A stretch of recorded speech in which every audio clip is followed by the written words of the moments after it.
All right, let's just jump right into it. I want you to consider a question.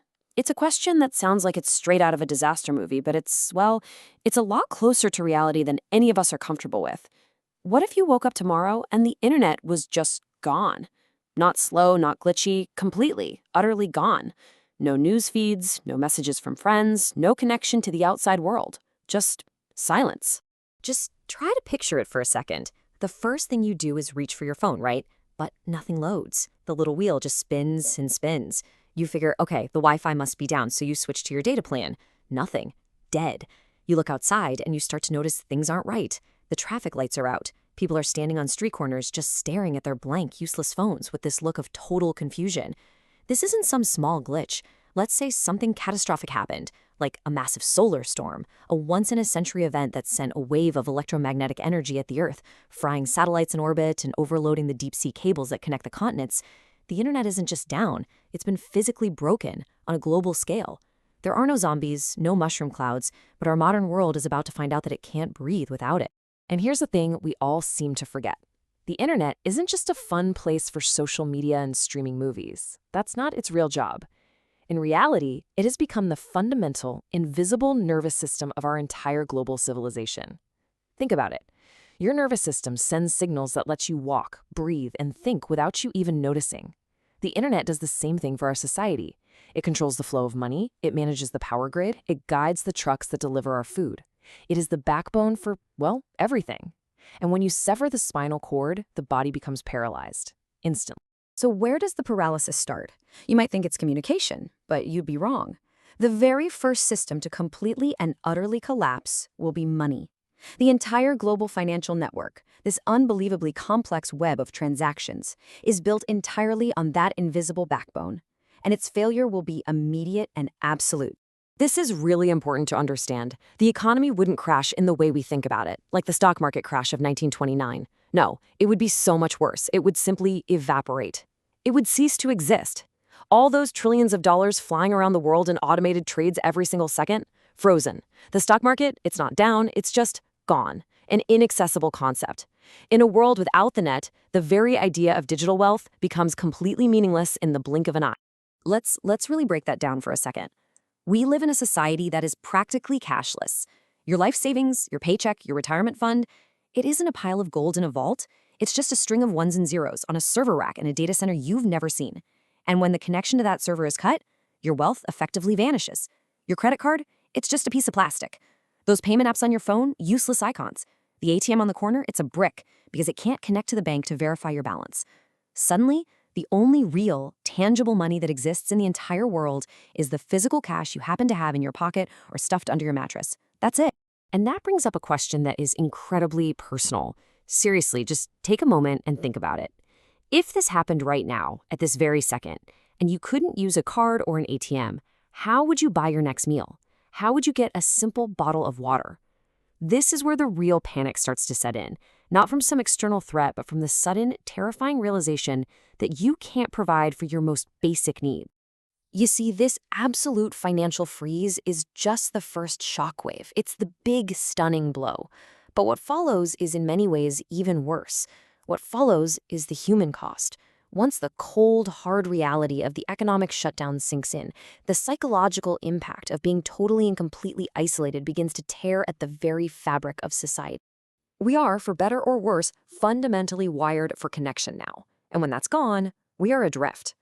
That group chat you have with your family in another city, it's silent. You have no way of knowing if they're okay. Need to get across town to check on someone? Good luck. We've literally forgotten how to read maps and navigate our own neighborhoods without a friendly voice from our GPS. And maybe the most dangerous part? There are no reliable news sources. None. That information vacuum gets filled instantly with rumors, with fear. Misinformation, passed by word of mouth, spreads like a wildfire, and people start to believe anything. And it's right here in this state of confusion and isolation that things get truly dangerous. Because our entire global supply chain, the system that gets food to your grocery store and medicine to your pharmacy, runs on a hyper-efficient model called just-in-time delivery. What that means is stores don't keep big stockpiles of anything. They use the internet to automatically order exactly what they need for the next day or two. It's an incredible marvel of efficiency, and it's also breathtakingly fragile. The whole system breaks down with a speed that is genuinely terrifying. On day one, all those automatic ordering systems just fail. The stores stop asking for more food. At the same time, truck drivers can't use their GPS to find their destinations, cargo ships at sea can't communicate with the ports. By day 3, the fresh food, the milk, the bread, the produce, it's all gone from city shelves. And by the end of the first week, even the processed, canned, long-life food is gone. And this creates a devastating paradox. You have farmers out in the country with fields full of perfectly good food that's ready to be harvested, but they have no way to coordinate its sale or transport. And at the same time, you have cities full of millions of hungry people who may even have physical cash, but there's nothing for them to buy. The digital bridge that connects supply with demand has completely and totally collapsed into the canyon between them. If you think the food situation sounds bad, well, that's just one domino falling. The failure of the internet doesn't just happen in a vacuum. It triggers a cascading, catastrophic collapse of every single other interconnected system that we depend on to live. It creates an overwhelming crisis on multiple fronts all at once. It's a chain reaction, and it happens fast. Our modern smart grids need constant internet communication to balance electrical loads across the country. Without it, the grid becomes unstable and you get rolling blackouts. Water treatment plants rely on remote sensors and controls. When they go offline, the water might stop flowing, or worse, it becomes unsafe to drink. Sanitation systems fail. Garbage trucks, which use digital routing, stop running. And every layer of our security, from the CCTV cameras on the street to the digital dispatch systems for police and fire departments, goes completely blind. And that leads to this really haunting reality.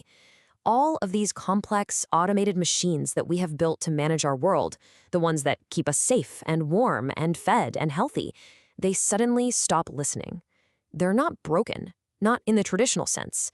They are just inert lumps of metal and plastic because they're no longer receiving the constant stream of data that gives them their instructions. And there is no sector where this is more critical or more terrifying than in healthcare. A modern hospital would be thrown back in time, instantly. Think about it. All of your patient records, your MRI scans, your lab results, they're all stored in the cloud. They would become completely inaccessible. Doctors would be flying blind. The highly complex supply chain for critical medicines like insulin would simply break. We are just not equipped to run our modern medical system with pen, paper, and landlines anymore. So let's say the cause of the outage is fixed. The solar storm passes. Can we just flip a switch and turn everything back on? The answer to that is a very sober, very definite no. This isn't like rebooting your computer. Getting the world back online would be a long, slow, painstaking process of reconstruction. First, you have the monumental task of repairing or replacing the physical hardware, the satellites, the millions of miles of undersea fiber optic cables.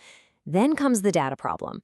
It would take weeks, maybe longer, just to get all the world's servers synchronized again and get basic communication back online. Then you have the financial nightmare. It would take months for teams of auditors to go through the data and try to restore the banking ledgers to figure out who actually owns what after the chaos.